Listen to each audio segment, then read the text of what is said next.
Olá, mais uma vez vamos dar continuidade então na fisiologia articular, a biomecânica da fisiologia articular, e agora nós vamos enfatizar a extremidade inferior.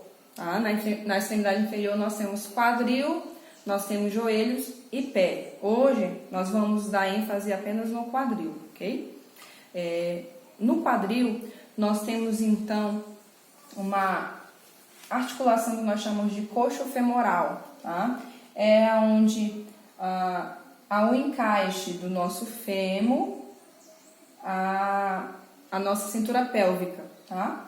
E aí, essa articulação permite o movimento, então, do fêmur no encaixe da pelve, tá bom? Os ligamentos que nós chamamos de estabilizadores passivos da articulação do quadril é o ligamento iliofemoral, tá? Aqui, ele tem a função de evitar a extensão, a rotação externa e a adução excessiva do quadril, tá? Ele dá uma limitação para não haja lesões nesse local.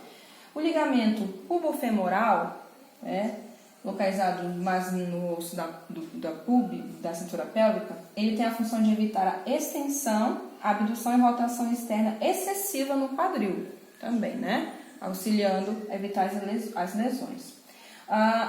Ainda desses ligamentos, nós temos o isquio femoral, que a função é evitar a flexão, a adução e rotação interna excessiva do quadril. Então, três ligamentos importantes que você não pode esquecer: ligamento iliofemoral, ligamento pubofemoral e o ligamento isquiofemoral. Três nomes muito importantes que fazem parte da articulação do quadril, ok?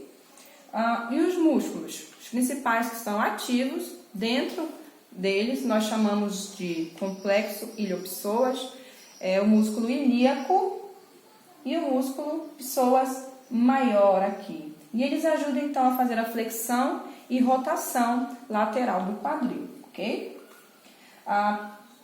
Nós temos na parte posterior o glúteo máximo, tá bom? E ele ajuda então a fazer a extensão e rotação externa do quadril. Nós temos o glúteo médio e mínimo também, auxiliando na articulação do quadril, ok? E aqui o médio mais acima e o mínimo mais abaixo. Eles ajudam então a fazer a abdução e a rotação externa do quadril. Nós temos o músculo adutor longo, ele faz a abdução do quadril, tá? E para fecharmos aqui essa parte do quadril especificamente, nós temos o ângulo de inclinação coxofemoral. Cada ângulo de inclinação dá um movimento no aparelho locomotor, tá? E ele interfere de alguma forma, então, na pisada dentro da locomoção, tá? Dos indivíduos. Um indivíduo normal, ele vai ter um encaixe de 125, no grau 125. É aquele indivíduo que tem uma passada normal, ele tem então um grau 125 nessa articulação do quadril.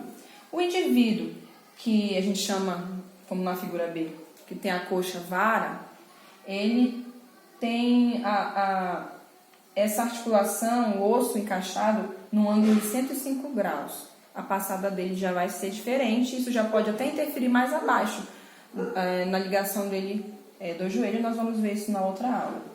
E o último indivíduo na imagem C, nós chamamos de coxa valga, é quando aquele encaixe do fêmur, tá, do osso fêmur, ele se encontra a 140 graus dentro da cintura pélvica.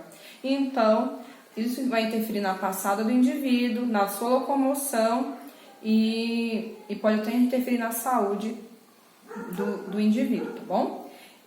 Ok? Então, essa aula de hoje, lesões que geralmente ocorrem, elas são muito mais ocasionadas em idosos pela questão da osteoporose, Então, como o quadril, a gente chama de complexo, também uma articulação complexa, ele tem muito mais proteção, ele é muito mais, digamos assim, estável e forte. Os idosos são os mais afetados por causa da osteoporose. É claro que lesões como uma fratura por causa de um impacto forte, pessoas que estão em algum transporte, têm um acidente ou caem, são lesões que, claro, podem afetar o quadril, mas ele tende a ser uma das articulações muito mais fortes do nosso aparelho locomotor. Ele sustenta todo o nosso peso corporal e também ele tem um encaixe que auxilia a sustentarmos se houver algum peso maior. E a gente diz que o ângulo de 90 graus, quando a gente encaixa o quadril, é o ângulo que aguenta e suporta o maior peso corporal, ok? Então, onde a gente também chama de cintura pélvica, tá bom? Esse local. E eu agradeço essa aula de hoje. Acompanhe o nosso material lá no ambiente virtual da Unip. E eu preparei 20 questões para você, no Socrative, para você, então, responder tudo sobre quadril. Pode perguntar para mim lá e eu vou também tentar tirar suas dúvidas, ok? Obrigada.